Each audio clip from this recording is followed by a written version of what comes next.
Salutations. Welcome to Pod Mortem. I'm Reneé Hunter Vasquez, joined as always by my co-host, my husband, and my brother. Hi, I'm John Paul Vasquez. Hi, I'm Travis Hunter. This week, we're recording live from the Daejeon train station discussing the 2016 South Korean hit zombie film, Train to Busan. This is the first live-action film to be directed by Sang-ho Yeon and was written by Joo-seok Park. It broke numerous box office records in South Korea, ultimately becoming the sixth highest-grossing domestic film of all time, and was celebrated with several nominations at the Asian Film Awards. Train to Busan features themes of guilt, corporate greed, selfishness, and selflessness, all while creating a genuinely scary breed of zombie. Blending the horror of these zombies and the heartfelt emotion of humanity, Train to Busan has been commended by both audiences and critics. This film was recommended to us by our parents, Travis and Nisa Hunter, and by @UnicornArtEllie on Twitter. Check out her art Instagram, cryptid.unicorn.art.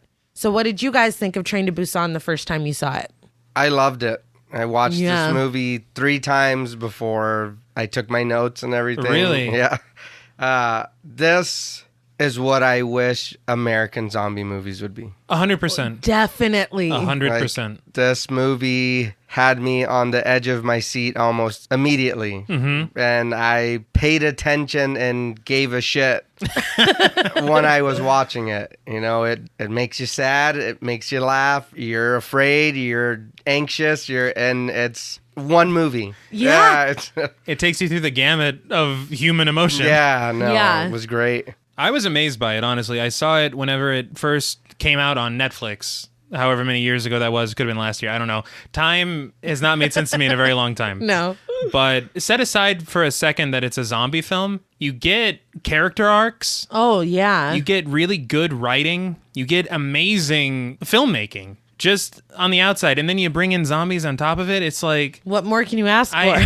I mean, it's incredible. And I think that that's something that I realize my favorite horror movies often have really strong character development. Well, I mean, that's why we showed up. Like, that's what, for me. It should be. Yeah. I mean, it depends on the film. A lot of people are like, man, I am interested to see how they are going to kill these kids. Yeah. But films like this, especially zombie films, they have an atmosphere that lends itself to character development. Mm-hmm.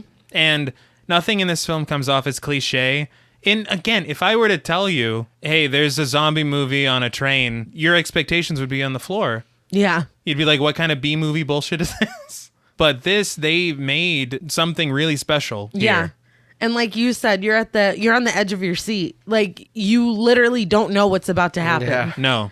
I think one thing that does upset me is that a lot of people will see that this is a foreign film in America, and they won't watch it because they don't like subtitles. And it's really upsetting because that shouldn't be a barrier. No. You're going to miss out on so many amazing films if you're like, oh, it's not in English, or, oh, I have to read, or whatever. You're going to miss out. And this one is not one to miss. No, not at all. And I was telling your sister, man, I wish it was dubbed. But then I was like, you know what? I wish I knew Korean so that I could understand better. Right. I don't need it dubbed. Just I wish I understood. And we can do that. We can work on that. Oh, yeah. Yeah.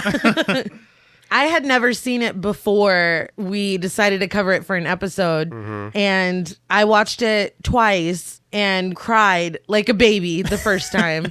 And I watched it again and cried like a baby the next time. And I watched a Wow Such Gaming video about it and cried like a baby watching the YouTube video.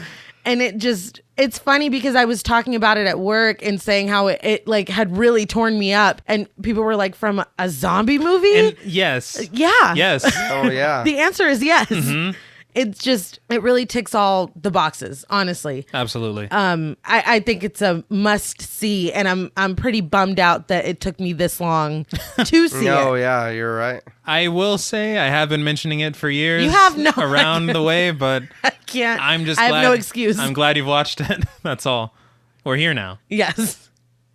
Now, before we sacrifice this film to save ourselves, we would like to issue a warning for spoilers. Podmortem is a very in-depth podcast, and in thoroughly discussing horror films, we have no choice but to spoil a thing or two. If you don't wish to be spoiled, please go watch the film, then come back and enjoy the show. If you've already seen the film or don't care about spoilers, we've got a train to catch.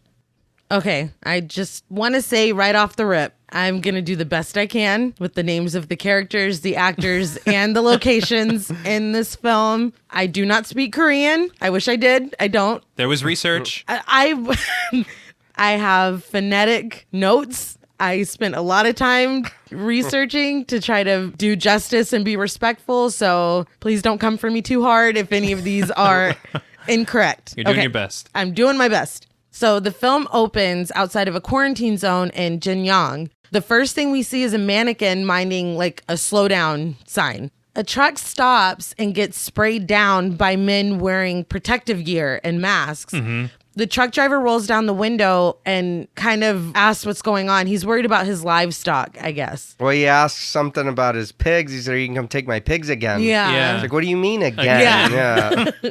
I think, did he say something about hand, foot, and mouth? Yeah. That's what So maybe- the guard said. He's like, it's not It's not. that. Maybe the animals had gotten sick before and he was worried that And it was he's going to like, happen "God again. damn it." Yeah.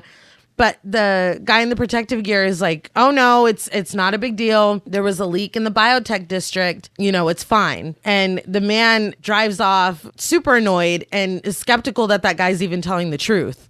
Well, he goes, tiny leak, my hairy ass. Yeah. I was like, that's a specific. Well, I'm so skeptical. Didn't need to know that about your ass. but I know we said it a minute ago, but one thing that I do and I noticed, I enjoy how everyone talks like a normal person in this movie. Yeah. Yeah. The dialogue It's is real. No, it's like that's fantastic. something I would say to Yeah. my fat ass, get out of here. You know what I mean? Yeah. You just, instead of like when movie people just say, well, that was weird. I wonder leak. what he How very odd. Yeah, a leak. I would never say that. Yeah, you know what I mean? You'd be mad because you got stopped. And you'd say some stupid shit like that. Yeah. His phone rings and he fully takes his eyes off the road to reach for his phone. And he hits a deer. He gets out to look at the deer and is like, oh my God, what a shitty day. Again, more Yeah. realistic dialogue. But he doesn't do anything about Absolutely it. nothing. He doesn't call animal control Or the police. He just lets it go. He gets back in his truck and drives away. That's what he does. But the camera slowly pans back over to the deer and we see it flop back to life and stand up like really eerily. It's almost like it's in reverse. Right. The camera zooms in on its face and we see that it's bloody and its eyes are completely white. So I was wondering, I think the deer standing up was CG, but the close-up I feel like was a real deer. But it's It so all looked good. incredible. Yeah. I feel like The Walking Dead should have hired this effects team because their deer was fucking rubbish. We should hire the writers too, but that's a different conversation. And this is when we learn the zombies in this movie are all deer. They're all- Yeah. Yeah, it's a new take. Yeah. I did want to shout out the cinematography really quick. Yeah. Because I could say that a million times in this episode. So let's just get it out of Yeah, the way. the cinematography, the camera movements, the interesting ideas that they have for showing things. It's just amazing. No, it is. But this is when we get our title card, Train to Busan. In the next scene, we're in an office building and we're introduced to Sok-woo, played by Yang Gong. He's on the phone and eating Burger King, and he's clearly the boss here. He's on the phone with somebody advising that if they pull out now, the market is going to suffer. And after all, this might just be a false report. So it's kind of like, okay. Feeling like this ties to... Yeah. He ends the call pleasantly enough, but kind of looks troubled once he hangs up the phone. And he calls in for, I guess this is a subordinate of some kind or an assistant. I took it as an assistant. Yeah, that's what I thought. Kim. And while he's waiting for him to come in, he's looking at news articles of mysterious fish deaths in the Jinyang Reservoir on his computer. And if you saw whenever the truck pulled into that station to get sprayed off, there was a sign behind the truck that said Jinyang. Yes. So it's all Yes. coming together. Okay. So Kim comes in and Sok-woo tells him to sell everything, which is exactly the opposite of what Dude. he just advised the person on the phone. Oh, don't worry about it. Everything's cool. Click, sell everything. Yes. That's fucked. Kim is concerned about the market and Sok-woo is like, basically, you work for me or do you work for those lemmings? And he reiterates to sell immediately. Lemmings. Lemmings, yeah. Before Kim leaves, Sok-woo stops him and asks what the kids are into nowadays. Why wasn't that guy like, I'm 26. Yeah. What do I know? I'm also out of the age range. I don't know. Yeah. In the next scene, Seok-woo is in a garage and he's on the phone arguing with his ex-wife. And it sounds pretty ugly, whatever's not going great. on, between the two of them. He says that he doesn't care what she does because he's going to be the one raising their daughter. His ex is like, basically, you don't even talk to her. Mm-hmm. And she's like, do you know that she wants to come down here tomorrow? And she's even willing to take the train by herself. Seok-woo was like, a kid can't go by themselves and I'm too busy to go tomorrow. And his ex asks if he even realizes that it's their daughter's birthday tomorrow. And he's like, of course I do. And like hangs up on her. And he's taking a gift out of the back seat. So, I mean, he knew. In his defense, he knew. Yeah, but I feel like he didn't get that gift. Yeah. You're probably right. Kim probably Exactly, did yeah. the legwork on that gift. In the next scene, Seok-woo arrives at home. His mom comes to greet him and says that his daughter, Suwon, is in her room. Beautiful apartment. Oh, Yeah. yeah. Like, Yes. I noticed that too. I was like, damn. Yeah, that evil fund manager stuff brings in some coin. Let's just put it that way. Gives you a nice place to live. Yeah. So he goes into his room and his daughter, Suwon, played by Suwon Kim, is under the sheet talking to her mom on the phone. And she's saying that she'll take the train by herself, just pick me up at the station. Yeah. But as soon as she hears that Seok-woo has come into the room, she immediately gets off the phone. She gets out of her blanket and he's like, look, I'm not going to take you tomorrow. I have too much going on. Maybe next week. She just looks incredibly disappointed and doesn't even say anything. No. Right. But it's like she's not used to this. Yeah. No, yeah. Seok-woo gives her birthday gift and she opens it and it's a Wii, but she has no reaction at all. And he's like, what, you don't like it? And the camera pans over and she has the exact same Wii already set up in her room. Dude, Yeah. both black, the exact Yeah, same model. it's Yeah. literally the same thing. Kim's gonna get fired. Well, she said she got it for Children's Day. Yeah. So Kim probably bought it for her Yeah, for he Children's probably, yeah. But still, you haven't gone in your kid's room just even know? to even notice Just that she has it's a the Wii. same Or shit. that she was playing on it or whatever. Like, come on, man. It just shows how disconnected he is from Oh, yeah. her life. Yeah. He was like, damn. Yeah. He's like, well, is there anything else you want? She only wants to go to Busan to see her mom. He says he'll take her another time. And she's like, you always say another time and it's always a lie. And it's like, damn, Yeah. Suwon, like, That's a shit. rough pattern to Yeah. instill into a kid. She literally says, I won't waste your time. I can go alone. That hurts. Yeah. I'm not a parent, but god No, damn. that would hurt. Well, you as a parent, it's hard and with work and trying to it's impossible to make every little thing. But it's obvious here he's Nothing. Yeah, No. he's- Nothing. Yeah. He's missed everything. Yes. But I will say, when we were growing up, our mom was a homemaker and our dad was in the military and he worked nights. And so his sleep schedule was off completely from Yeah. ours. But he still somehow made the time for the important things, A, and B, to just hang out with us Yeah. whenever he could. So it's not like, It's I work a lot. prioritizing. It's not a concrete excuse to where you're like, oh, okay, never mind. Well, the way that I guess I kind of filled in a backstory is that he worked and that was his thing when the family was together. And so now him being the only parent there, his mom is, I guess, filling the role of his ex. And so he's just continuing work. I mean, that's his default, it seems like. Well, I don't like it. No. It's what you choose to prioritize. That's what it is. But in the next scene, he's in his bedroom talking to his mom, and he says that he's going to take Suwon to Busan. Which Right. is like, you better, His mom tells him that while he's there, he needs to talk to his ex and they need to work it out. And he looks annoyed, but he says he'll take care of it. It's just a crucial period right now. So his mom tells him that Suwon was disappointed that he didn't come to her recital. I guess that was today. She goes, it's a crucial period for her too. Again, she's not wrong. No. And it's pretty messed up because the entire time she's talking, he's just on his laptop. So even when your mother's trying to drop some science and tell you, look, this is where you're slacking, he's like, He's still and work. distracted.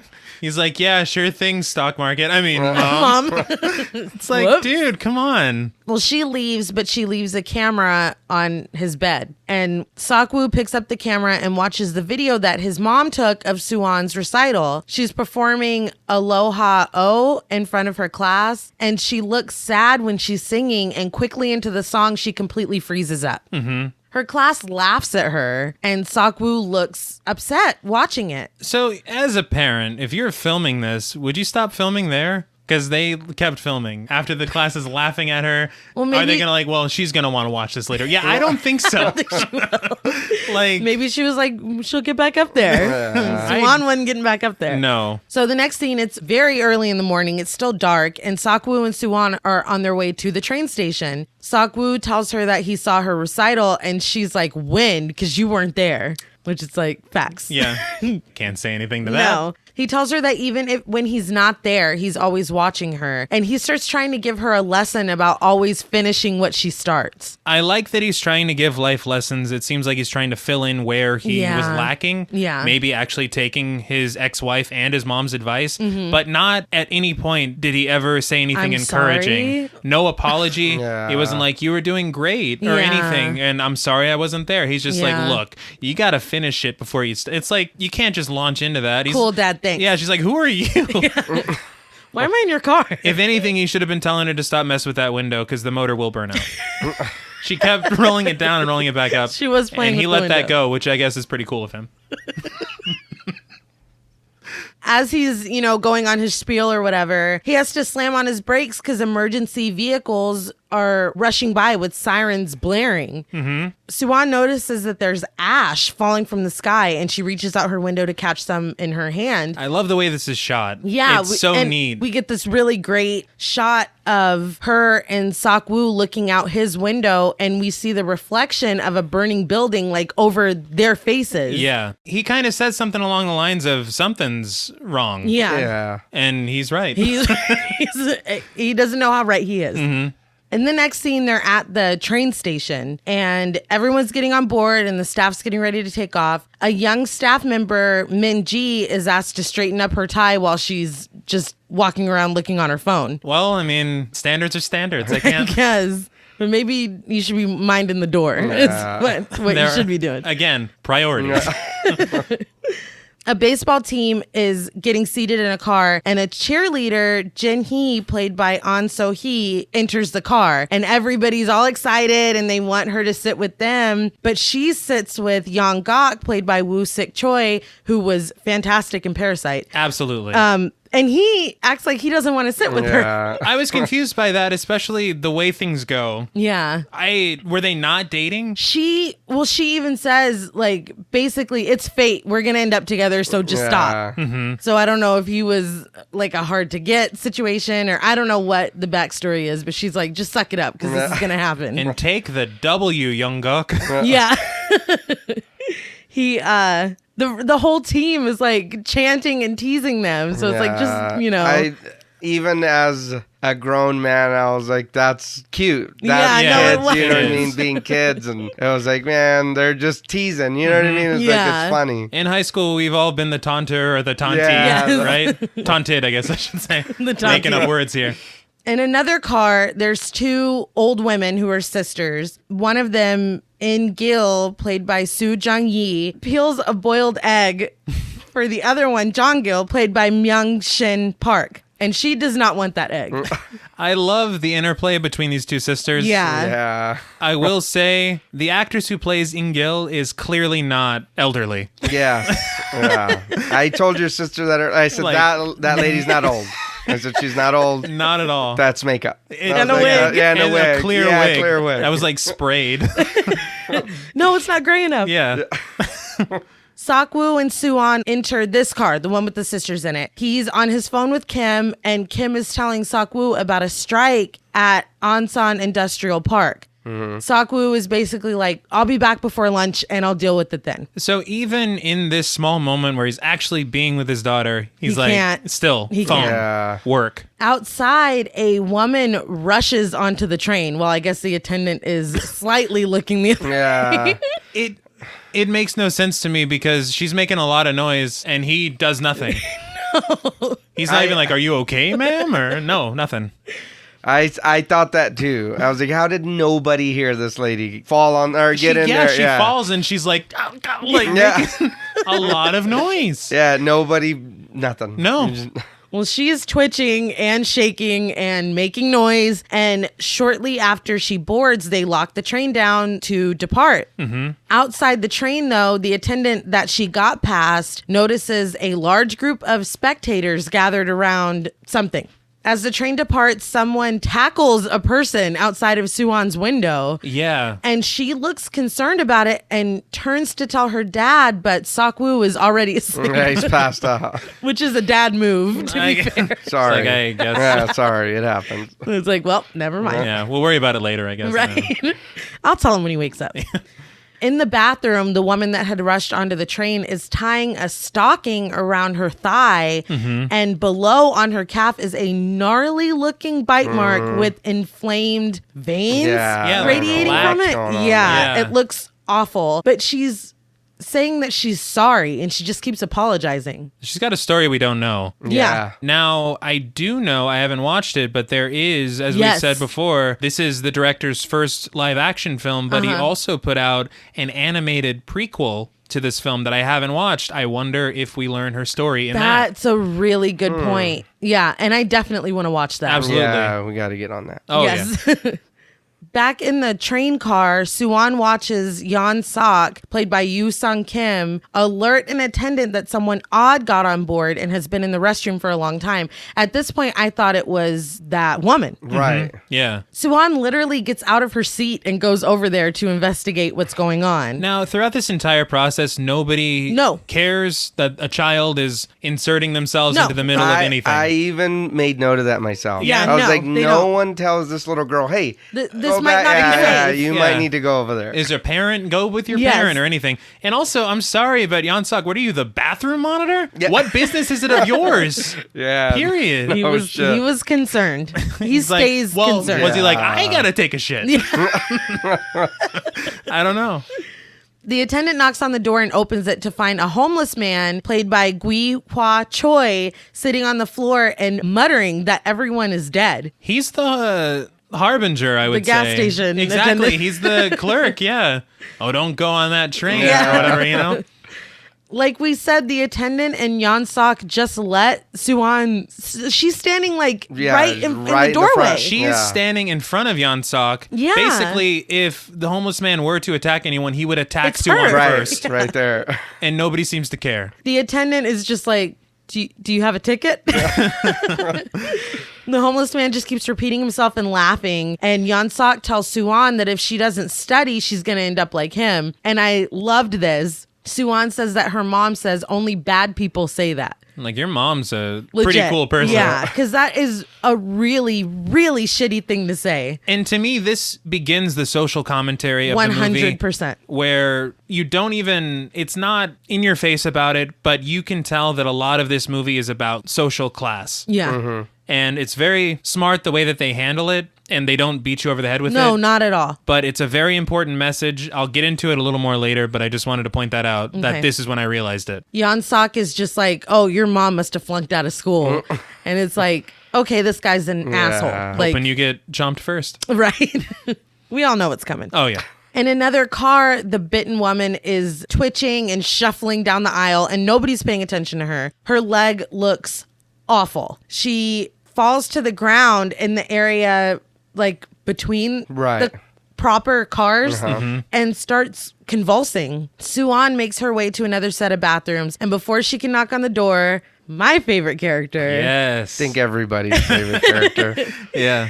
San-hwa, played by Dong Sok-ma, stops her. He says the woman inside is pissing for two, or that there's two people pissing in there, and that she needs to move along. Back with the bitten woman, that young attendant that was on her phone, Min Ji, finds her and radios for the chief. Back in the car, Sok-woo is woken by his phone and realizes that Suan is gone. I will say again, he woke up and grabbed his phone before he looked at his daughter to see if she was there or not, which is, again, a very subtle way of just being like, his priorities at this moment are this. Yeah, and if I see all that shit going on the TV, I'm a little more worried than he was. My like, daughter's gone. Right. You know what I mean? You're seeing what's going on the news or whatever, and he's just like, huh. Yeah, because they have TVs in the car that are like, this is, shit's going down all over the place. And he's like, well, I guess I better look for Suan or something. Better find the kid. What was that kid's name again? Where am I going? Yeah. Right, about yay high. I don't know how old she is. Yeah. Kid. Well, of course, he answers his phone, and Kim tells him that the situation at that industrial plant or whatever is serious. It's not just a regular strike. And that's when Sok-woo notices on the TV that the military has been deployed to control nationwide riots, which... What? Yeah. An attendant walks by and he's talking to Min-ji on the radio, and Sok-woo, I guess, hears her say the seizures are uncontrollable. And that's when he's like, I should probably go find this kid. He hangs up the phone. Behind him, those two older sisters are sitting there just transfixed by what's going on TV. Understandable. I mean, everything was seemingly, I know they passed a situation on the way to the train station, but I'm sure everything seemed normal. And now we boarded this train and what the hell? What's going on? And of course, Yeon Sang is also watching the TV. Of course. So the seizing woman finally stops seizing and presumably dies. As Min-ji is trying to get her radio to work, the dead woman rises behind her, and we see that she has the same white eyes that the deer had. Right. Which is like, oh, it's on now. Yeah. We're on a train in motion, and there's a fucking Yeah. No. Here we go. It's setting up one of the most terrifying scenarios possible. Oh, yeah. And one of my favorite kinds of horror movies are the ones that are contained. Yeah, I love that. Almost claustrophobic. Yes. Yeah. Kind of You like get snakes that. on a plane, huh? Just like snakes on a Just like that. You know, it's funny. This could have very easily It fallen could have. into that if it wanted to be, but it No, rises thank above God. that, let's just say. It didn't. Yeah. She bares her teeth and growls at Min-ji. The male attendant runs past Suan trying to reach Min-ji on the radio, and Suan finally makes it to the restroom that she's been trying to get to this whole time. Back in the baseball car, boys are roughhousing and playing, and they stop in horror when they see Min-ji walking down the aisle and the dead woman is just holding Yes. onto her back. Yes. And she's biting her neck. Oh, yeah. There's no mistaking No. that. Like at first I was like, what the hell? And then when it kind of panned up and she's like carrying her and Yes. I was like, oh shit, that lady's still on her. Min-ji falls and the woman just continues to take a bite out of crime. And the B-boys just watch. Well, yeah. Well, I mean, No. can you imagine? No. With Min-ji dead, the woman immediately jumps onto a baseball player. Like, she loses interest immediately. Oh, yeah. But just as quickly, Min-ji on the ground has also turned. I want to talk about that because I feel like the transmission was very fast there. I feel like it has to deal with where you're bitten because anybody that gets bitten on the neck in this movie You're done. goes very quickly. Right. But she was bitten on the leg. She had time. And it took a while. That is a really good point. So I think that they really thought about that before because a lot of people would be like, well, how come that was faster than that? No, they understand and they did it proper. I mean, like in lesser zombie films, everybody turns very quickly until it's a main character and then they get to get sick well, and they get give a whole last episode. words. Yeah. Can't believe it happened, man. You're like, turn. Can you die? Yeah. The male attendant opens the door to absolute chaos. People are running and eating and being eaten. Yeon-gak makes his way through with his baseball bat. The attendant runs to the previous car and is trying to get everybody to run and evacuate the other way as he radios to the conductor that violence has broken out in the cars. I would have been more specific on the radio. Yeah. Violent. People are fucking you would eating think. each other. Exactly, yeah. Bath salts. Yeah.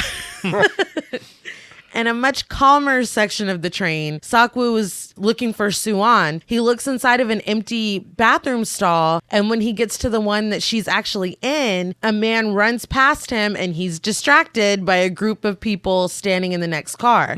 As Suan is washing her hands, she hears screaming outside, and she opens the restroom door to panicked people just running by, and she sees her dad just standing in the next car. Yeah. Seok-woo is letting people run past him. I mean, obviously he doesn't know what's going on. And we see a bitten man fall and succumb to his wounds mid-run. Yes. Like, it looks It's crazy. unbelievable. The attendant is taken down by Min-ji as he's trying to get more people to evacuate. And as soon as she's done with him, she jumps onto another woman who is just standing there watching. Yeah. Run. Yeah. Right. Well, yeah. That's Get true. out of here. Yeah. When the attendant gets back up after he turns, Seok-woo is finally like, check, Oh. please. Suan calls him from the doorway, and seeing her snaps him into action. He snatches her up and runs. The attendant trails them with an army of zombies behind him. So the zombies piling all over each other, I'm sure would remind a lot of people of World War Z. Yes. But I do want to say the shot of the attendant, they have a camera like attached to his waist, and that, it's a very deep cut, reminded me of MTV's Fear. Dude, I loved that Right? show. I mean, am I wrong? Anytime I see a shot like that, that's where I go. But You're I like, love hey, remember Fear? Yeah. The way that they did it here was really cool. That's all I wanted to say. Further down, Songhwa's wife, Song Kyung, finally exits the restroom, and we see that she is very pregnant. Yes, he was Which- not lying. No, Yeah. 2 people were pissing in there. A man is eating a woman as she falls onto the floor, and Seok-woo is standing behind them holding Suan. And Song Kyung tells her husband to help. Like, Doesn't she say, help, you idiot? I love the relationship that they they're have. It's incredible. adorable. Songhwa pulls the man off of her, and he tries to attack, obviously. As he's fighting, Seok-woo sees his opportunity and just runs past them. Songhwa... Which was a little messed up because he's like, excuse me? Yeah. He does. Yeah. Thanks, bro. Exactly, yeah. Songhwa is able to throw the man into one of the bathroom stalls, and when the woman on the ground reanimates, he yells at Song Kyung to run. She does, and he follows just as the zombies from the other car are advancing on them. Seok-woo makes it to the next car. Yeon Sang sees Songhwa and Song Kyung coming and tells Seok-woo to shut the door. Yeah. It's fucked up, dude. But again, you're really seeing who this character is immediately. Yes. And he will be the Harry Cooper from Night of the Living Dead of these proceedings. Absolutely. On 11 with the volume turned up. They're like, well, we saw what you did. We wanted to Yeah. make it, you know. I see your Harry Cooper. And I raised you a Young Sang. Suck. Seok-woo switches the door from auto to manual and literally slams the door in Song Kyung's face.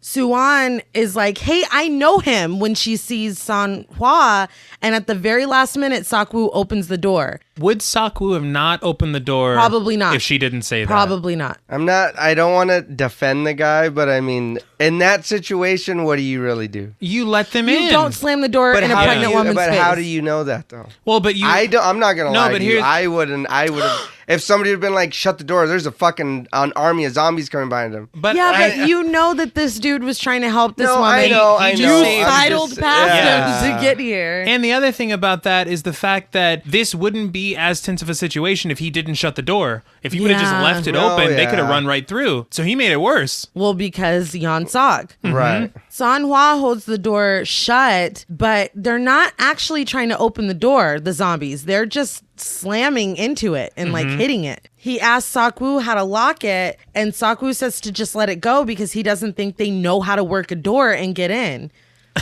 I wouldn't risk it. No. I'm going to be honest with you, man. Let's lock it. Yeah, these are not the Romero zombies that we're used to seeing. They no, don't move slow. No. They will fucking Usain Bolt into your ass. But they can't open the door. They can't open a door or use tools, thank God. Yeah, Yes. oh my God. Wow. If you combine, good Lord. So they're not over there breaking your car. No, lights you don't out. have to worry about that. Thankfully. He says they only attack when they see them. So, acting very quickly, Song Kyung grabs a water bottle and a newspaper, wets the door, and sticks the newspaper to the door, which is genius. Yeah. I've said before, man, if people in a horror film are smarter than me, that's my favorite. Yes. Because I wouldn't have thought to do that. I'd be like, well, drapes. You have any drapes? You know? Someone knit Or something put a very shirt over fast. it. Yeah. But no, she's a genius. Song Hwa demands an apology for slamming the door in their face, which he deserves. Yes. But Sok Woo won't. He just makes excuses for his behavior. Son Hwa grabs him and threatens to feed him to the zombies, but Song Kyung tells him to stop. At least she's like, we're all scared, you know, just let it go. Over the intercom, they announce that they will not be stopping at the next stop. Yeon Sok goes to the intercom and demands to know why they're not stopping. It's an order from the control center, and Yeon Sok is like, nah, still stop. It's like, who are you? Again, that's it's just you're an asshole is who you Yes. are. He has no authority here. But he's still exercising it. Oh yeah. Sokwoo's mother calls, and she sounds out of breath and distressed. She sounds bad. She says that everyone there is fighting, and when he asks, you know, why she sounds so bad, she only tells him to take care of Suan. She says that she loves Suan so much, but she only wants her mother. That bitch.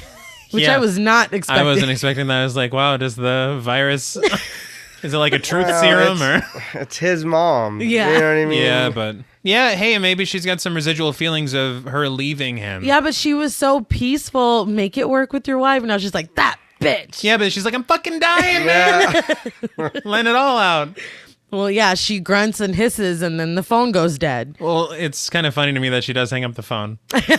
She's She's still got a little bit of herself left. Suan asks if her grandmother is okay, and Sokwoo does not answer her. The lights go out, and the train lurches forward, and they're approaching, I guess, the station that they were supposed to stop at that they're not stopping at.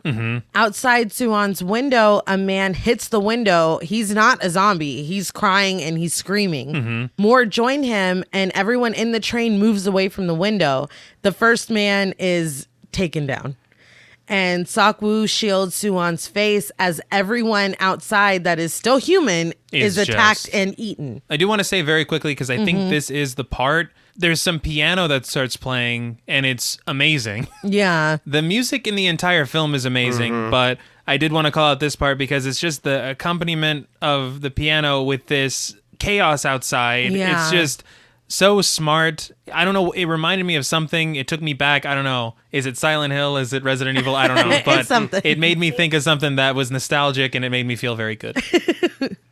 Well, as this piano is playing, we see wrecked cars outside. The zombies are wandering around through the train. On the news, they're declaring a state of emergency and shutting down key districts to control riots. Now, that government announcement kind of pissed me off because the guy was basically like, we're fine. Yeah.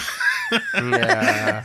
And when he's saying we're closing down districts, it's really showing that they're basically locking people inside these districts, and they're fucked. Oh, yeah. So it's not as peachy keen as they're making Not it at out all. to be. There's nothing under control. No. People are on their phones watching videos of Yeah. zombies attacking people, and they're even searching the word zombie. Yes, zombie Which I is thought was trending pretty worldwide. I like that they did that in here because now it shows that they know what zombies are. Yeah. And it's not like The Walking Dead where they're like, what are these? What's happening? Yeah. We even see a shot of a city that is just, there's smoke and fire. It's just, things are not good out here in these streets at all. They're all walking single file, I guess, to another car. And Sokwoo pulls Suan aside and tells her to sit down because she's asking why her mom's phone is off. Yeah. The older sisters sit on the opposite side, and Ingil forces Jongil to take the only seat, even though she's older than her. Right. It's like, this old lady. She's just sweet Yeah. with her eggs and her Yeah. seats.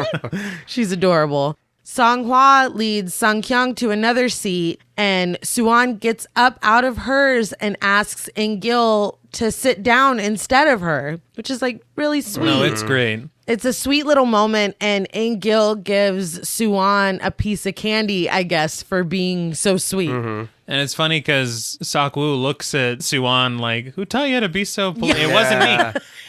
But was not me. Yeah. Who do you live with? So they move further down, I guess, trying to look for another seat, and Sang-hwa is like, keep it moving. And I don't blame him in the slightest. At all. Sak-woo stops and tells Suwon that she doesn't have to be so good. She just needs to watch out for herself. And she looks so sad and disappointed. And she's like, well, Granny's knees always hurt her. Like, she's like... That's why I wanted, Yeah, it's... It makes me... Sak-woo is basically speaking what Yeon Sok would say. Definitely. You know? Yeah. And so I'll say more about this later. Yeah. Just keep that in mind. They make another announcement that the train is terminating services at Daejeon Station. Military is going to be there to secure the train. Yeon Sok goes into a stall and loudly asks on his phone what cities can still be entered, and they hear that Busan is one of them. This dude is just like he's loud. No privacy. So seeing Yeon Sok do this, Sak-woo goes to an empty car himself to use his own phone. Suwon is left with Sang-hwa and Sang-kyung, and Sang-hwa is like, is that your real dad? Yeah. Well, honestly, Sak-woo doesn't act like he even knows her. Yeah, no, for real. He's not fatherly in the slightest. And Sang-hwa is about to become a father, so he's like, damn, well, this is a masterclass of what not to do. Yeah. He asks her what he does, and Suwon tells him that he's a fund manager, and he's like, oh, so he's a bloodsucker and he leeches off of others. Sang-kyung says, don't say that in front of his child, and Suwon's like, it's fine. It's what everyone else is thinking. Well... Sang-kyung gives her another piece of candy. Suwon's like, damn, this is the best day ever. Can every day be the It's zombie her apocalypse? birthday. It is. Yeah. They don't know it, but No. happy birthday, kid.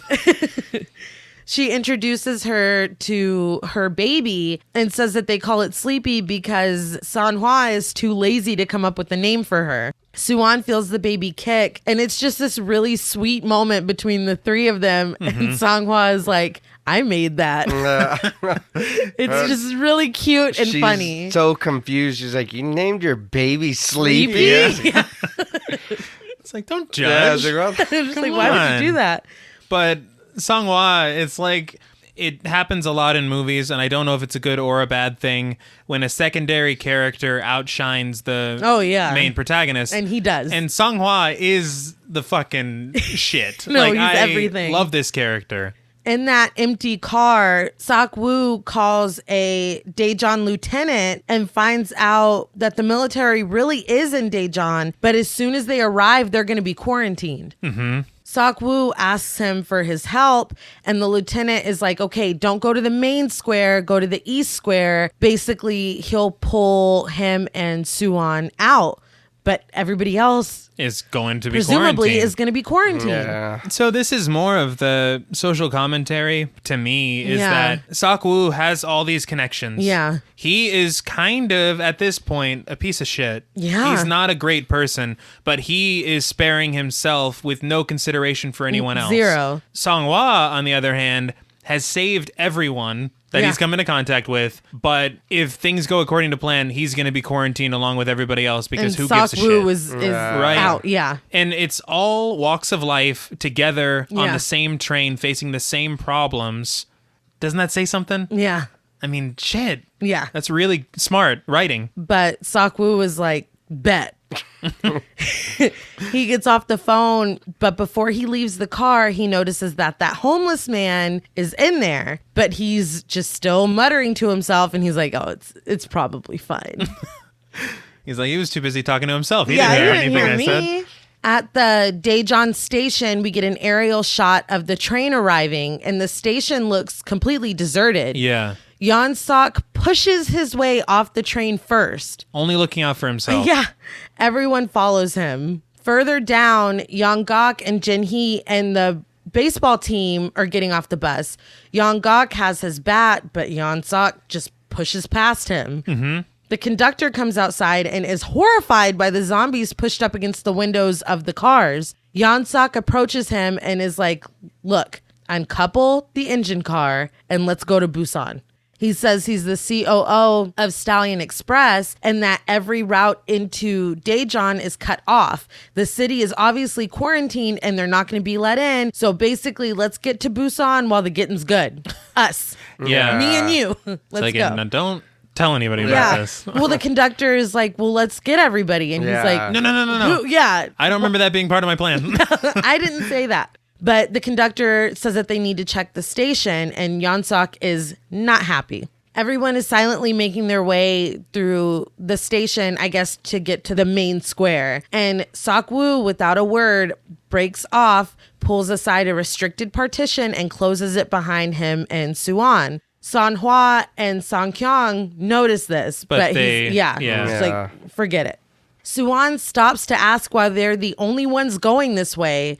And Sok-woo at this moment notices that homeless man is following them. He's like, I heard you. Yeah. I know that you're getting pulled out. Sok-woo tries to lie to him. He's like, well, why don't you go with the other group? No, you're supposed to go that way. The main square is that way. Yep, keep going. But he's too smart for that shit because he was listening. Yeah, he's like, everybody else is going to get quarantined. And Suwon looks like disgusted. Like she looks shocked with him. And Sok-woo's like, that's not true. She literally tries to walk away and tell everybody else, no, go this way. And he pulls her back. And he's like, we're on our own. Like, stop.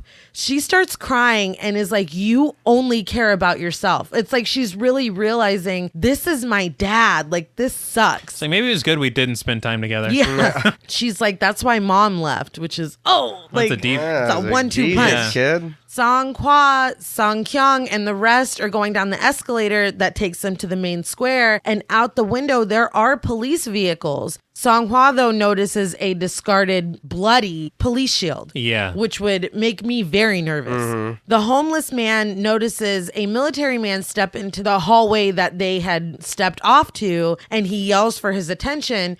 Sok-woo leaves Suwon by herself to go follow him. That confused me. He was like, you stay here for a second. Well, he's probably like, no, like, me, not him. Me, I'm the one that you're supposed to pull out, not him. Like, that's what it felt like. You just leave your kid to go and jump in front of this man to be like, I'm the one that's important enough to be saved. As the others are descending the escalator, we see a huge group of military men down at the bottom, but we quickly realize that they are all infected. It's a massive crowd. Oh, yeah. Like, good Lord. They charge and everyone runs, but there are people getting taken down left and right. It's brutal. Yeah. Sok-woo gets a call that the lieutenant could not get a hold of his men in Daejeon, which is concerning. Now we see that military man that was walking toward them has been attacked and he looks like he's dying. An infected military man comes from behind him and just takes him down. He does. I will say I love the zombie movement in this film, but in this scene, as he's taking the military man down, it looks like it was sped up in post. Oh, I didn't even notice that. It happens very quickly, and the movement is just like really, like almost artificial looking. But everywhere outside, it looks good. But this is one scene. Just a mild critique. Yeah, I didn't even catch that. Many more come from behind the one that takes him down. Real fast. Oh, yeah. Very fast. The sound drops, and Sok-woo turns around to see people running behind Suwon. One of the military zombies is seconds away from attacking her. With almost no time to spare, Sang-hwa comes in like a badass and elbows the zombie in the face. You absolute legend. Yes.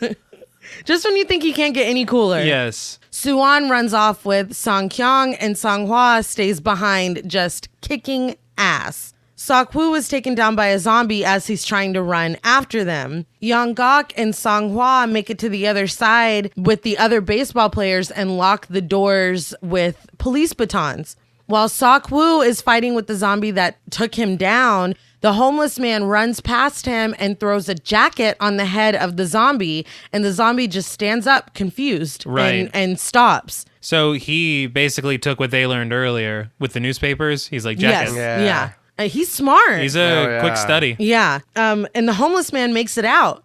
Sang-hwa tells Sok-woo, hurry up, asshole. Or he's like, asshole, come on. Yeah. And again, with the class commentary, it's very sad to see the homeless man and Sung-hwa doing what Sak-woo would never do for them. No. He'd be gone. Yeah. He'd be gone. Excuse me? Stepping over them. Exactly. The kids were right to bring those bats. Oh, there's no way I would have wandered around without some kind of something. And they thought they were just going to the station. They're like, let's think ahead. Sak-woo makes it through the doors just as the zombies rush it, and they struggle to close the door. From a window, Song-kyung sees fleeing people open the doors to a train car only to just release the zombies that are inside. Great job. Come on, dude. Now the platform is crawling with zombies. People are piling into a car, and Jin-hee and an attendant are outside directing more people to come. Yeon Sang-ho grabs the attendant, is like, why haven't we left yet? It's like, dude. Well, The attendant just pushes him to the side. thankfully. Yeah. Just as those older sisters, Seong-kyung and Suan, are approaching, a giant horde of zombies that was leaning against the upper window of the train station break the glass and literally come raining down. The sisters fall with an infected between them. Song-kyung and Suan grab In-gil. Suan calls her granny when this happens. That was sad. And they run, but the infected chase them. Jin-hee and the attendant grab Jong-gil and run to their car. They close the door just in time before the zombies get in. Sung-kyung finds another car and they climb inside, but she opens the door for the homeless man who's running from the zombies, and they close it back in time. Just as easily could have just let him get eaten. Yes. Yeah. Which other people in this movie would have. Would totally have done that. I know you brought it up earlier, but so these zombies are pretty much kind of like World War Z zombies, Basically, right? yeah. Except they can't, open doors. Which I don't know if they could either, but I don't know, but because they're really fast. It's unbelievable. And they're like the way they're just packing together. And and the way they slam all together up against the doors is like horrifying. I've always said throughout my life that I prefer Romero zombies, but it's only because I'm terrified of these zombies. Yeah, no. I would much rather deal with some slow pokes than fucking. Definitely. Is he still walking? We got it. We got Yeah, no, finish your beer. Yeon Sang-ho grabs the attendant and tells them that they need to go now. They're all inside the car at this point. Jin-hee says no, her friends aren't here yet. And Yeon Sang-ho pushes her hard. Yes. He says that the ones that have made it on board need to survive. And reluctantly, the attendant radios for the conductor to leave. Inside the station, Sung-hwa finally gets the door locked, but the zombies immediately start breaking the glass. They run just as the glass completely breaks and the zombies tumble out into the hallway. It is a massive pile. Oh, yeah. Of the military zombies that they had locked in there. Yeah. From the window, they see the train slowly departing, which would be the scariest thing I had ever seen in my life. Yeah, he knows his daughter's probably on there. Sang-hwa knows his pregnant wife. Yes. Like, it's fucking terrifying. As soon as they step out onto the platform, the two other baseball players besides Yeon-gak are taken down immediately. Yeon-gak just sits there watching them and he's completely frozen. Sak-woo has to tell him, snap out of it, idiot, and they run. Which is development. It is. Yeah. It's improving because he normally would have just left him. Yeah. So that was good. The baseball boys that were taken down immediately turn and come after them. Must have been neck bites. Yeah. Yeah. Sak-woo and Yeon-gak run alongside the train and they're able to jump on board. Sak-woo leans out and extends his hand to Sang-hwa, but he swerves out of the way to grab a shield and a baton and saves Sak-woo from the zombies that were on the platform behind him. Dude, again, better than the protagonist. Yeah. Just better. And we had read that the actor who plays Sang-hwa was the personal trainer of the actor who plays Sak-woo. So I wonder if he got him the part. He's like, well, we need a badass. And he's like, I know a guy. He's just kicking ass on this platform, but he finally grabs Sak-woo's hand and makes it on board. So inside the train, the conductor talks to the command center who agrees to clear them a route to Busan. which is good. In car 13, the homeless man notices that the glass dividing the next car is broken, and there are zombies in that car. Sung Kyung makes her way to the bathroom and motions for everyone to follow her and hide in the stall. Once they pack in, a zombie notices them. This attracts all the rest of the zombies in that car, and they're not able to close the bathroom door all the way. In car 15, they spray a fire extinguisher against the glass, and the conductor announces that they're going straight to Busan with no stops. Yeon Sang, of course, has to chime in, and he's like, okay, full speed, but no matter what. It's like, dude, shut. He's like, we were already going, guys. We're not doing this because you said so. Yeongak calls Jin-hee, and she sobs because she thought he was dead. Yeongak is also crying because the rest of their friends are dead. In car 9, Sang-hwa calls Sang-kyung, and Suwon answers. She tells him that they are locked inside of a restroom stall. When he asks which car, his wife yells that they're in car 13 and to get his ass over there. Again, love the relationship. Sok-woo sees that the next car is full of zombies and just starts walking toward it. And Sang-hwa is like, think logically. Yeah. Even if you were able to get through, how are you going to get them back? So Yeongak, after talking to Jin-hee, says that everyone else is in car 15. They're currently in car 9. It's like, great. Yeah. They all start wrapping their hands, and Sang-hwa devises a plan. He'll take the lead, Yeongak will take the middle, and Sok-woo will take the rear, since as a fund manager, he's an expert at leaving useless people behind. Sick burn. Oh, yeah. He doesn't miss an opportunity. No, he doesn't. Well, he still hasn't gotten that apology. No. So I'd be burning them all goddamn day. The train passes through a tunnel and everything goes dark. They wait until the tunnel is over, light floods in, and of course the zombies notice them. I just want to say really quick, the entrance and exit through those tunnels, I loved the way that this was shot, the shift in the lighting. It's just amazing filmmaking, and I didn't... I was gonna say I gasped, but I didn't. I didn't gasp, but I clutched your pearls. Yeah, I was like, "Goodness gracious!" No, I literally said out loud, I was like, "God damn!" Yeah, it's great. just so cool looking. Sang-hwa says, "Let's go," and he enters the car and just starts kicking ass. Yes. For some reason, I can't put my finger on it. It's not shot the same. It's not framed the same. The intensity is not the same. But as they're working through these cars, it reminded me of that scene in Old Boy. I had the exact the hallway scene. I had the exact same thought. I don't know what it is, but I was like, this is Old Boy. Yes, for a second. Yeah, just for a second, but I loved it. There is this amazing fight sequence, and they use actual teamwork to clear the train. The zombies are still alive in there, but they make it through. They enter the next car, and it's filled with Yeongak's teammates who have all turned. He freezes, which is exactly what he does when he sees his friends turn on the platform. Right. So, I mean, it's on brand. Sang-hwa pushes him aside, and him and Sok-woo get to work. Well, they're like, we don't know these motherfuckers. Yeah. Sok-woo is taken down, and Yeongak stays frozen and doesn't help him. There's friends, you know. The choreography and the camera movement is so cool here. It's fantastic. As it sweeps around to show that Yeongak is just not doing anything. No, and Sang-hwa is also overtaken, and he still doesn't help. Mm-hmm. I feel like in most movies, this is when he'd be like, ah, and find his strength or just whatever. Start beating the shit out of everyone. No, instead. he is traumatized, and he can't. He's frozen. But the train goes through another tunnel, and the zombies stop attacking completely. They just look around blindly. Yeah, I like when monsters have a weakness. Oh, yeah. And when the weakness isn't obvious. No, they had to figure that out. Because there's no way they would have known this before. And what's crazy is that they waited until they had light to enter into this. Yes. When if they would have just waited. It would have been a lot easier for him. Sok-woo taps a baseball bat away from them, and the zombies flock to the sound that he made. The three just quietly move to the next car. Like, shit. That was easy. Yeah.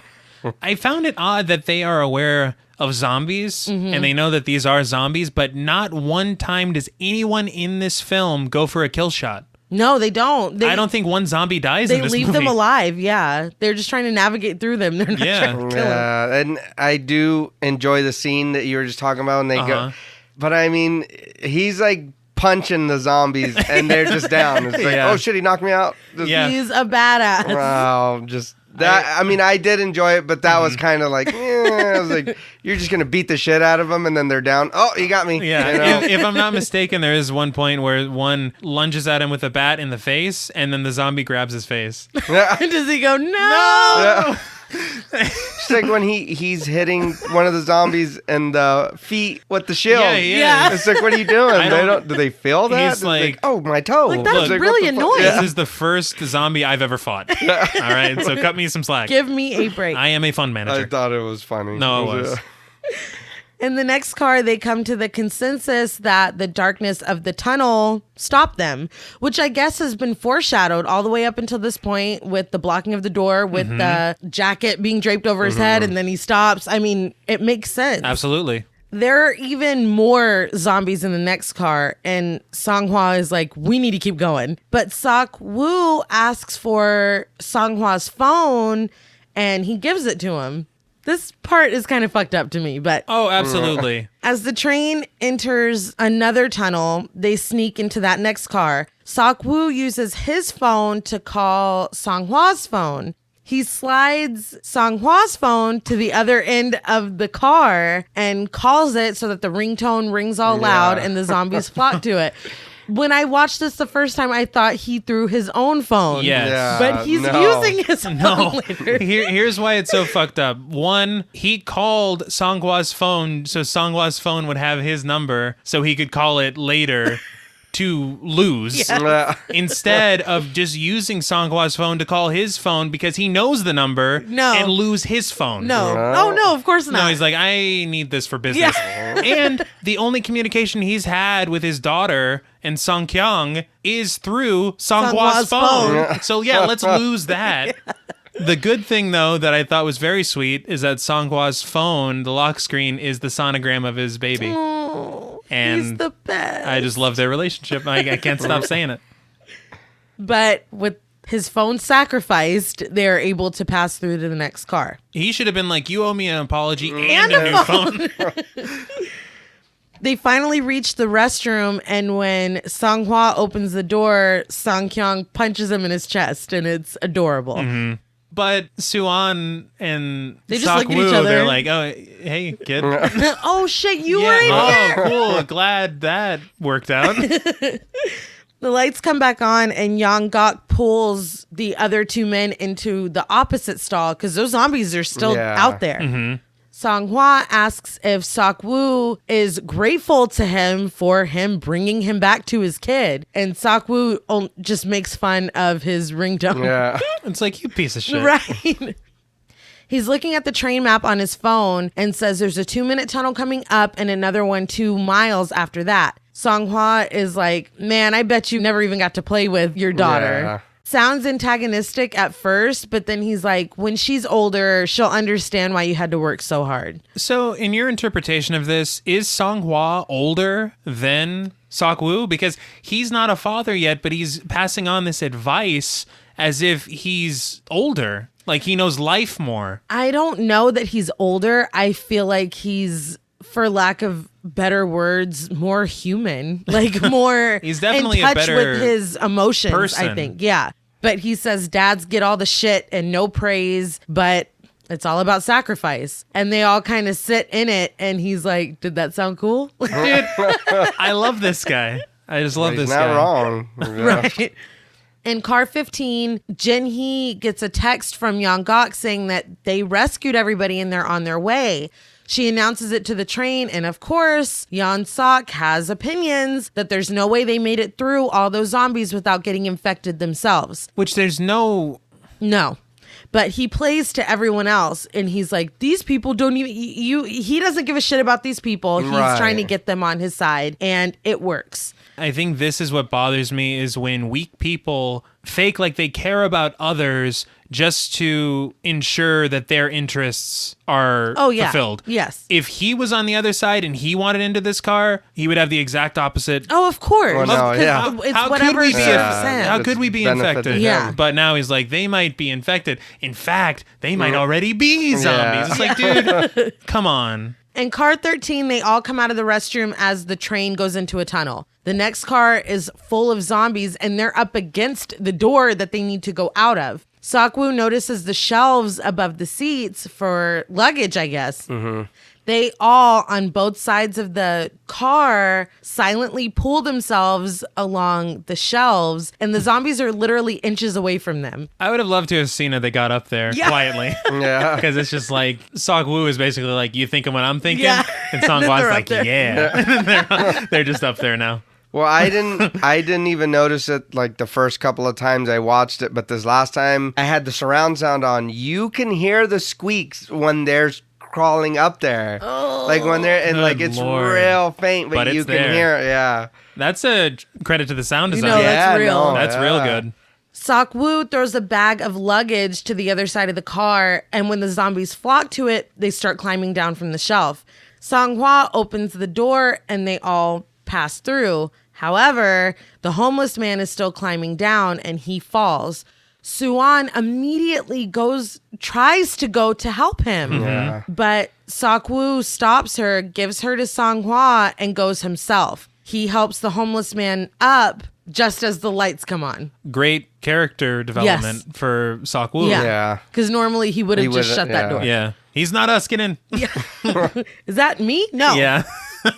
Sok-woo tosses the homeless man to hide in the seats, and he hides on the opposite side. Song-hwa is whispering at them to run, and Sok-woo was like, okay, we'll go on 3.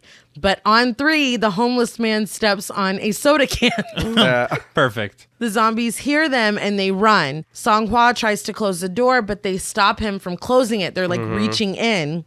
The rest go to the other side of the door to try to get to car 15 where everybody else is, but the door is locked. Yeon-gak tries to call Jin-hee, but we see that they have literally tied the door shut.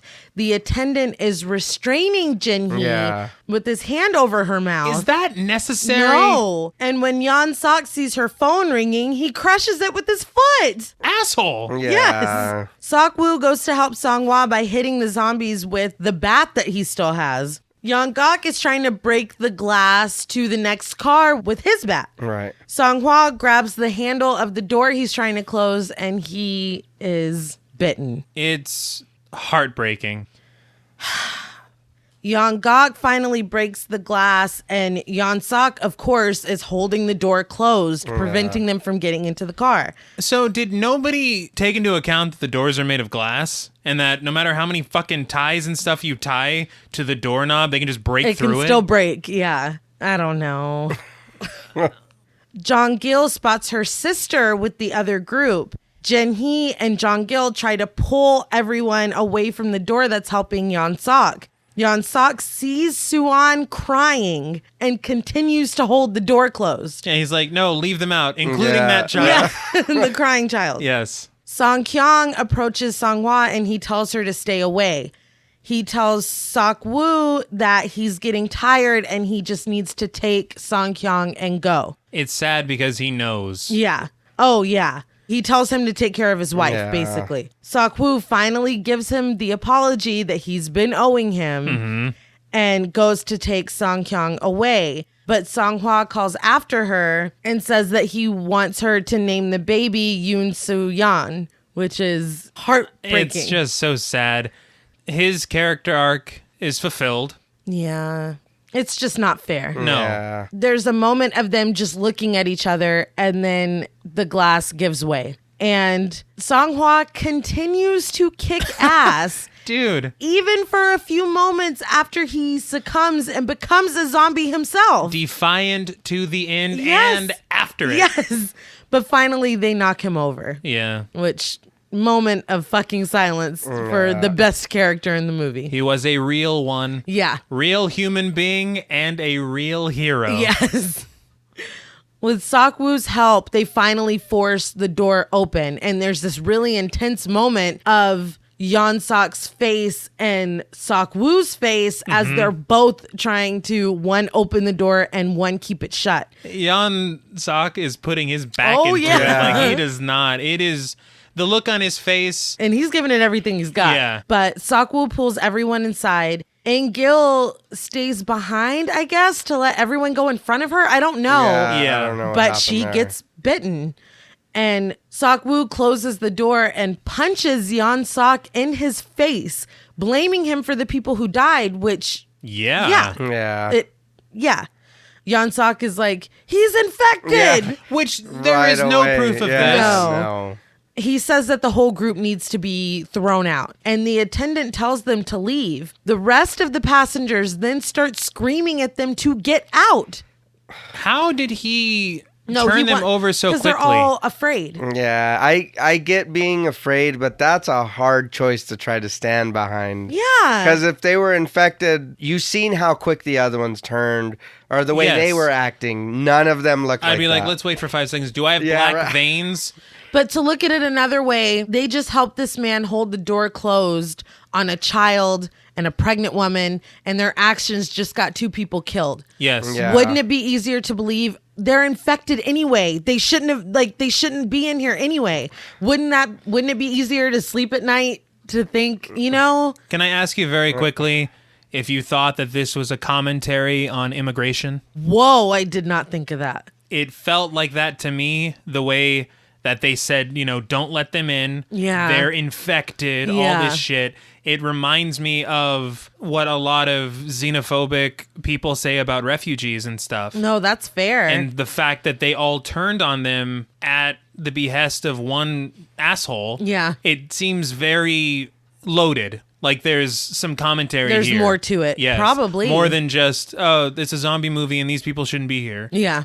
Young-gok tells Jin-hee that it will be safer for her to stay here, and she's like, I don't want to stay. It's just the 2 of us now, which I would not want to stay there either. No. No. Slowly they leave, and a man dramatically slams the door behind them. Like, he did not need to go that hard. Well, there was a guy that was behind Sung Kyung, and he was like, "Get out!" Oh, the guy with the glasses? Yes, Yeah. he was like, "What the fuck don't you get?" Why are you still Yeah, here? it was so bad. It's like, give them a second. Yeah. First, let them catch their breath. For real. You were hunkered down, hanging out in a car. They were fighting for their life back there. Because of you. Yes, and no, I would definitely be happy not to be in there with those assholes. Yeah. Let's leave. Yeah. They immediately start tying the door shut. Jong-gil is sitting alone and traumatized. She calls her sister an idiot for always helping people before herself. She looks at her sister on the other side of the glass and then turns around and looks at everybody in the car fighting amongst each other. Mm-hmm. She goes up to the glass and puts her hand against it and thanks her sister for everything.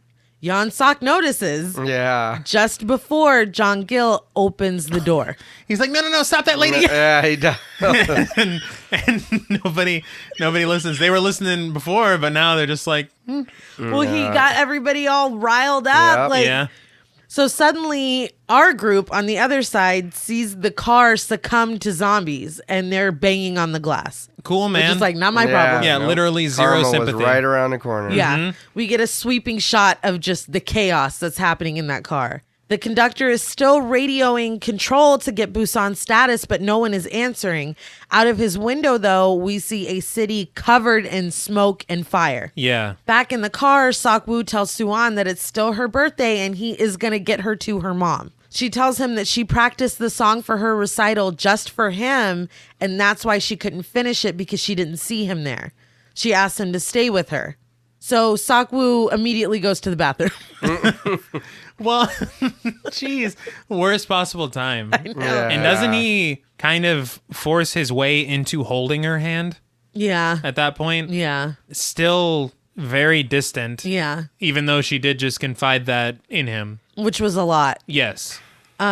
I would feel ashamed if I didn't know anything about my daughter, and then now here I am having to fight tooth and nail to protect her. I don't know anything about her. Yeah. And now it's like, what have I missed? What did I do? You know what I mean? So him trying to hold her hand, he's like, he doesn't feel comfortable. Yeah. He doesn't understand. And then he's like, I have to. And this she is my kid. loves him. Yeah. She wanted him there. She wasn't like, I don't, No, I have the my whole- mom there. It's fine. The whole Yeah, thing was no. for him. Yes. In the stall, Sok-woo is trying to call her mom again, and again she doesn't answer. But Kim calls him and tells him that Busan is safe, but he is sobbing. Yeah. He says that this all started at a biotech that's in the center of, I guess, their plan, their Right. situation. Mm-hmm. He asks Sok-woo to reassure him that this is not his fault. He does, and Kim hangs up the phone. I was kind of afraid that we were going to hear a gunshot on the other end. Oh, yeah. I thought that no, too he for a was second. broken up. I really thought that he I was thought going that to too. do that. I did think it was interesting as well that whenever he does call Sok-woo, he comes up as Analyst Kim. Yeah. And it's like, to him, it's a status. Your job defines you. Yeah. You don't get a full name. Yeah. You're Well, an when he analyst called the- first and then No, your yeah. name. When he called the Daejeon lieutenant, he was under a group that was just labeled Lemmings. I didn't even catch Yeah, that. he Oh, goes wow. into Lemmings and then finds the lieutenant's name. So he stays being a dick. Oh, yeah. Like, geez. He's like, don't look in my phone. Yeah. You're not going to like what you see. Yeah. Sok-woo goes to wash the blood off his hands and starts to break down. Well, he's washing the literal blood off his hands Yes. while thinking of the figurative blood on his hands. Yes. But the train lurches forward as the conductor stops just before a wreck on the track. He announces to the train that they'll be waiting for rescue or boarding another train to get to Busan. The bathroom door shifts further down, and we see that Yeon Sok and the attendant are hiding inside, still alive. Of all the people, That I can't. He's a cockroach. they both are, honestly. No, true. Outside, the conductor gets out and begins looking for another train to use. The first one is full of zombies, so he runs to the That station. one's out. Yeah. Sok-woo tells the group that Busan is safe and they need to get out now. Inside the station, after dodging a zombie conductor, our conductor finds an empty train and starts it. In the bathroom, Yeon Sok peeks out and sees that the car is full of zombies. Yeah. The attendant is like, "Is it clear?" And he's like, "Yeah, you go first." Yeah. Which is his own fault. You guys just Yes. came from Yeah, in there. exactly. You know what You happened in just there. came You from know in what there. Yeon Sok is Yeah. like. And you're like, oh, sweet. And this is cartoonishly evil. This is worse than anything Yeah, he's done it so far. was. As the attendant peers out of the restroom, Yeon Sok pushes him to the zombies and runs out of the And train. runs away. Yeah. Without shutting the doors behind him, which Yeah, is oh, quite no, foolish. yeah. Outside, the group passes by a train full of zombies banging against the window. The conductor sees a flaming train headed toward him. Mm-hmm. Yeon-gak and Jin-hee find an empty car and call the rest of the group over. Just then, the flaming train smashes into a parked train. Yeon-gak protects Jin-hee as the train flies off the tracks, and when they're able to see again, they're the only ones still there. And we haven't said much about it, but the effects in this film are fantastic. No, yeah. Yeah. I think the budget was like $8 million, but this seems like a much higher budget film. It's crazy. They move forward to the train that they had found, but the way out to the other side is stuck. Yeon-gak tries to break the glass as Jin-hee stands behind him watching. We see fucking Yeon Sok Dude. exit the train next to this one and board theirs.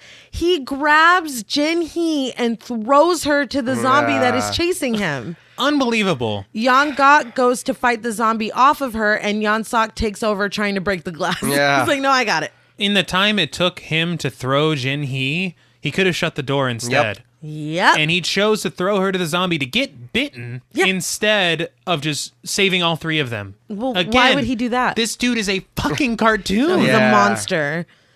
Yeon-gak, yeah, he's the monster. Yeah. I think we That's know who what the we real know, zombie yeah. is. Yeon-gak manages to throw the zombie out, but it's too late. Jin-hee is already seizing. Yeon Sok breaks the glass and climbs out while Yeon-gak holds Jin-hee and just weeps.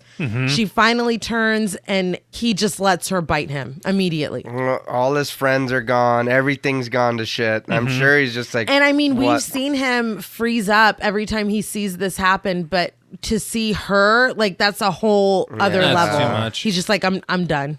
I don't know why, but the fact that he just let it end there, Yeah. I thought was kind of sweet. In a very sad way. Yeah. Yeah.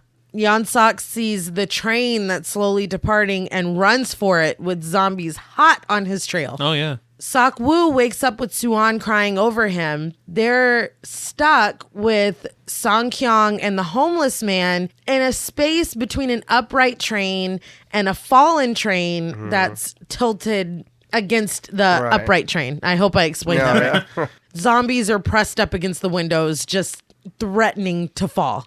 Outside, the conductor sees Yeon Sang-ho and encourages him to run faster.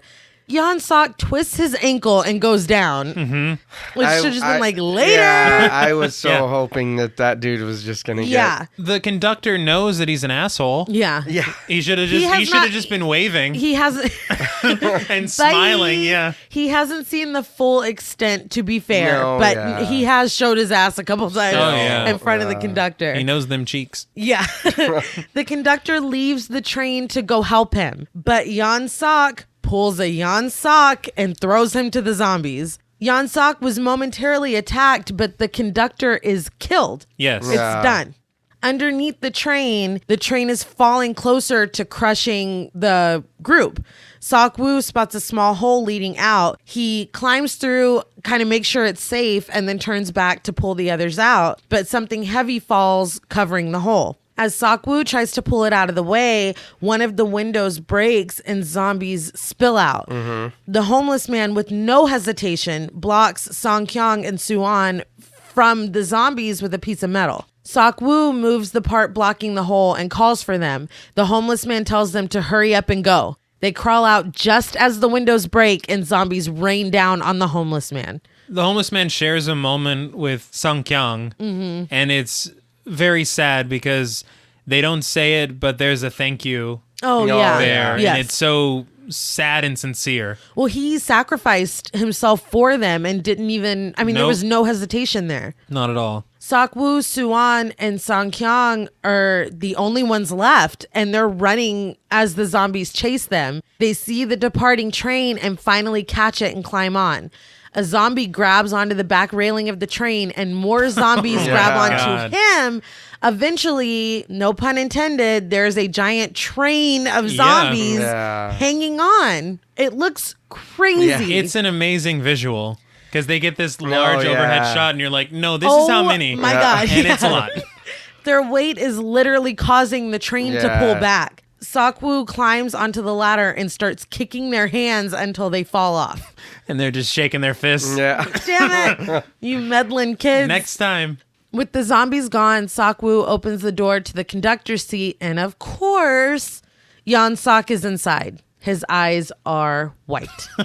He turns around like, surprise, bitch. Yeah. But how did he turn? When the conductor went to save him, a zombie was on him. So that's when we're supposed to assume that he was bitten. He was bitten, Right. and then he still threw the conductor to them and took off. But yeah, that's when he was bitten. Okay. He tells Sok-woo that he's scared and to take him home because his mom is waiting for him. In a full circle moment, Sok-woo was like, you're infected. But it's true this time. No, yeah. When Yeon Sang-ho realizes that this is true, he breaks down and sobs and then finally succumbs and attacks Sok-woo. Maybe Sok-woo shouldn't have told him. Right. He was living fine before he found out, and then Let him was live like, I in am? Well, shit. Well. Go for it. They fight, and when Yeon Sang-ho goes after Song-kyung, Sok-woo literally puts his hand over Yeon Sang-ho's mouth to save her, and he is bitten. Very sad. With Yeon Sang-ho still biting his hand, Sok-woo chains himself to the train and then flings himself off, dropping Yeon Sang-ho. One unfortunate thing about it is during this fight scene when they're both on the ground on the train, they're both wearing white shirts, and you can see bright green of the green screen Oh no! on their shirts. I didn't even notice that. It was upsetting to see, but you shouldn't care because the impact of the scene is incredible. It overshadows everything else. Yes. He climbs back up and looks at the bite on his hand and looks at Song-kyung holding Soo-an, and Soo-an is just sobbing. He takes him into the cabin and shows Song-kyung the brake and tells her to pull it when it's safe. He tells Suwon to stay with her, and Suwon begs him not to go and says all of this is her fault, which, It's not. no. I'm sure if she knew all this was coming, she wouldn't have. No, she wouldn't have She's pushed like, we it. can stay at your apartment for my birthday. I don't. She begs and sobs, but he finally leaves the cabin, closing the door. Suwon is hysterical, and Song Kyung has to hold her back.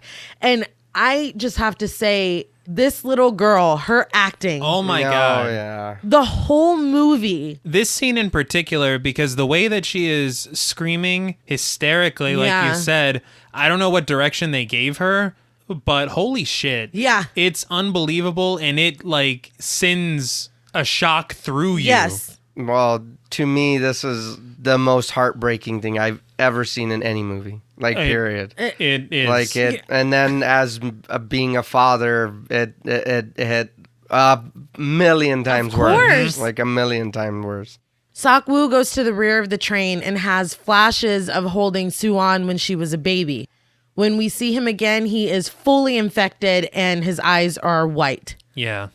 He remembers her as a baby again, and his face brightens into a full smile before he lets himself fall off the back of the train. Right. Now, the flashbacks, the brightness of those flashbacks, the piano, Suwon screaming from the car, the combination of it, it just is fucking it tears you apart. Yeah. Literally. I've seen this twice, and both times my eyes just filled up with tears. Just Both times I sobbed. And full disclosure, that's the second time I had to record that because I cried the first time. these are facts. Yes. I did notice, dude before too got bit in the hand. Yeah. So did he. Yeah. Yeah. He, Had a minute. yeah, Had a little bit of and time. he was like, hey, take off, take care of my old lady, you know, the kid. Mm-hmm. And he held him back as long as he could. He sacrificed himself. Yeah. And he was a father.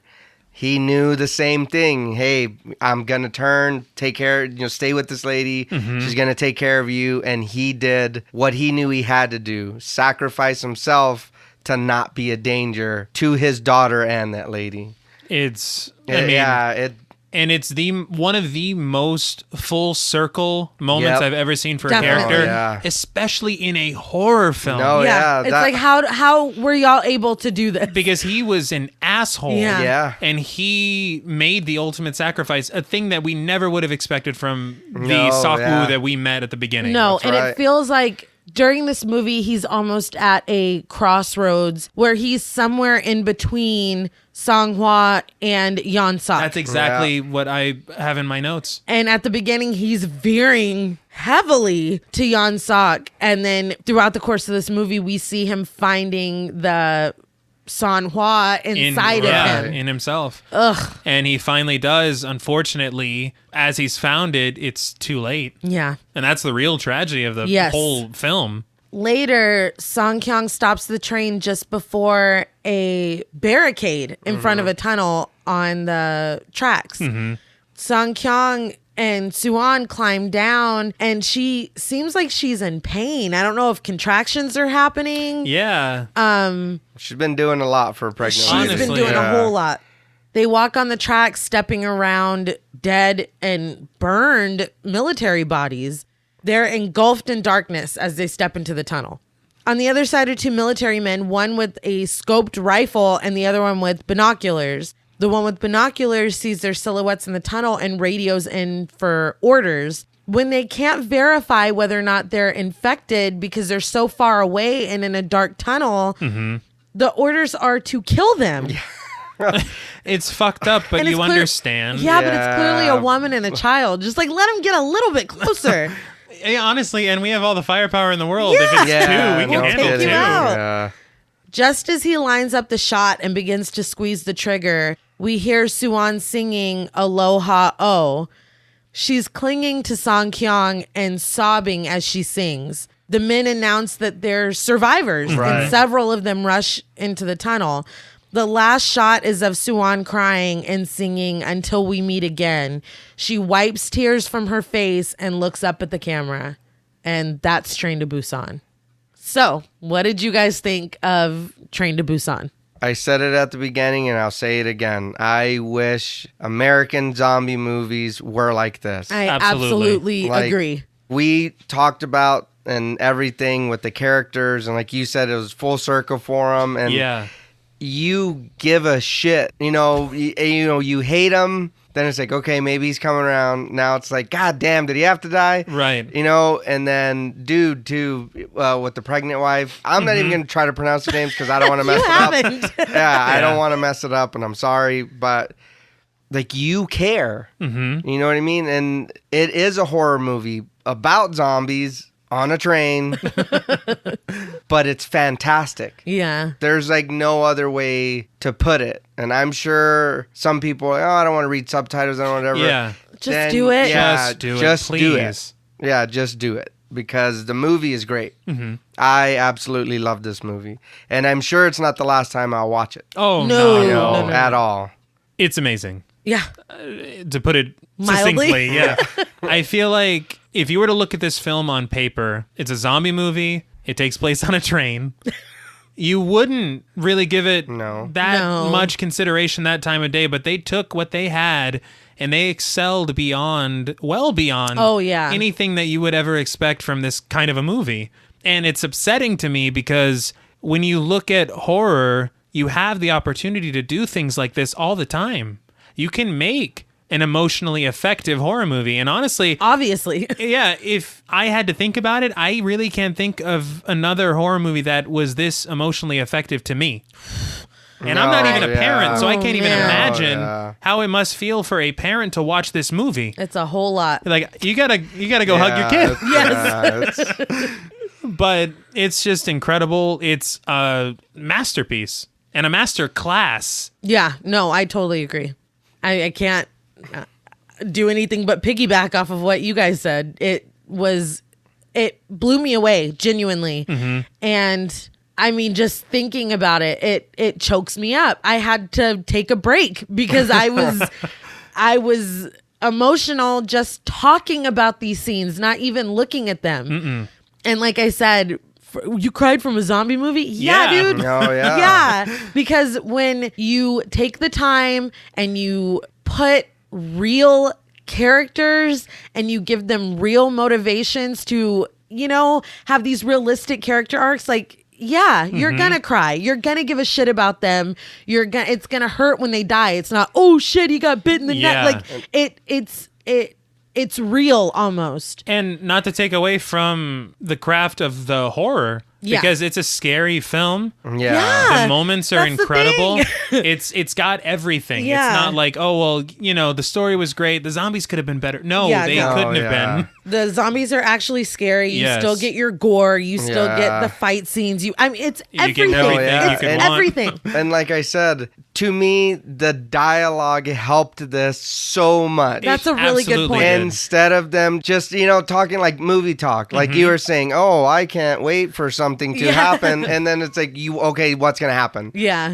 They talk like real people. Yes. Yeah. Real conversations, real words, real, you know what I mean? Not like we all say real words, but you know what I mean? Like, no, I like know what things you that mean. me and you would say. Yeah. Or you would hear somebody say at the grocery store if somebody cut them off with the basket, motherfucker. Yeah. You and that only immerses you more. Yeah. And gets you more attached to these characters. These are real people. Yeah. And they're going through real shit. Hell, yeah. And then if you put yourself in that, in the situation. Because it makes it easier. Yes. Instead of when it's like, well, the quantum physics of this happening. I don't know what you're saying. Yeah. Shut up. I'm watching a movie right now.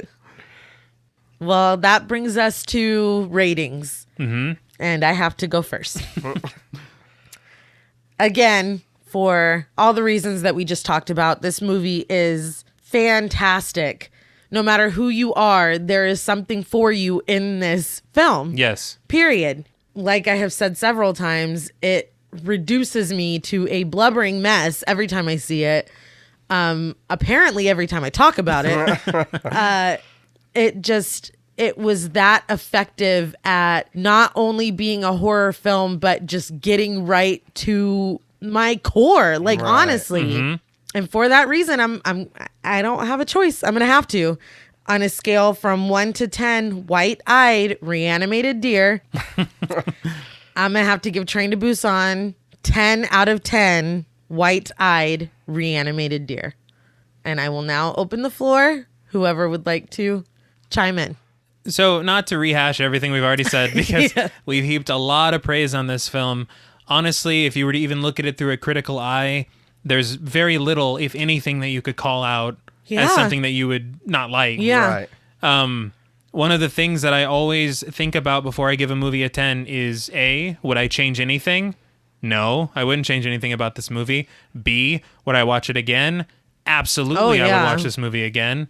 And so, thinking about everything that this film is, the things that they were able to do on a premise. Dude, zombie movies, there are so many zombie movies. Yes. Yeah. And they were able to do something that I've never seen done in a zombie film. And they were able to do it in a smart and emotionally effective way. Not to forget the social commentary that's also injected into this film. Yeah. So, again, not to rehash everything that has already been said, because I could go on and on. But I will say, this movie's amazing. If you haven't seen it, you need to. And if you've already seen it, you should watch it again. Yes. So with that, I have to give Train to Busan 10 white-eyed reanimated deer out of 10. JP? So instead of saying everything that we've already said, because I know we already went through all that. They're like, oh my Yeah. God. Look, I'll put this in a different way.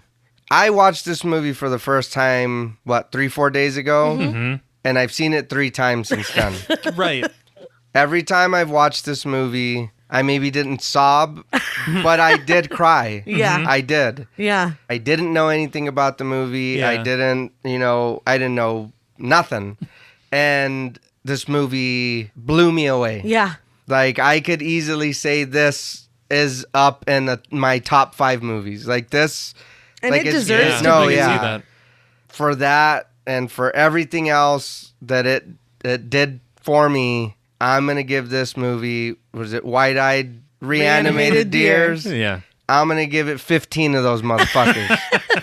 This movie was different and it was great. And like I said, yeah, the zombies were like the World War Z zombies. And you even know I loved World War Z. You did. Mm-hmm. Yeah. That was great. But the one, what was it, the Wow Such Gaming, or the one we Yes, watched? Okay. uh-huh.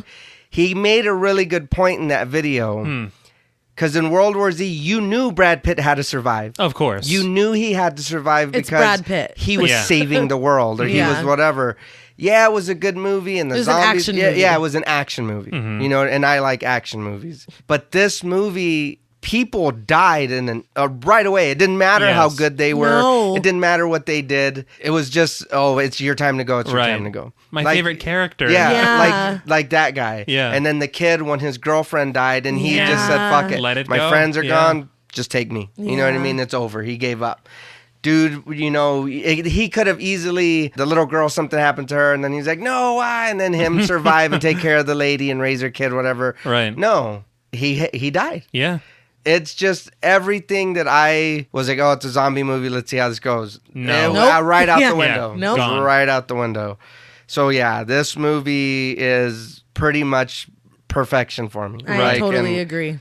And I will watch it again probably in another week or less. Oh, absolutely. Like, yeah, just to sit there again and watch it without having to take notes or trying to pay attention to anything, just to sit there and watch it again and soak everything Yes. that this movie had to offer. So, just very quickly, as not to break your scale forever, that 15 is a 10, right? Right. All right. Yeah. Just want to Right. make sure. Well, that's all from us at Pod Mortem. What would you rate Train to Busan, and what should we watch next? Let us know on Twitter at @ThePodMortem. Be sure to follow us on Instagram and like us on Facebook. Be sure to follow each of us on Twitter at Blood and Smoke, at RealStreeter84, and at TravisMWH. And remember, always choose to make time for what's truly important before the choice is taken from you. Until next time.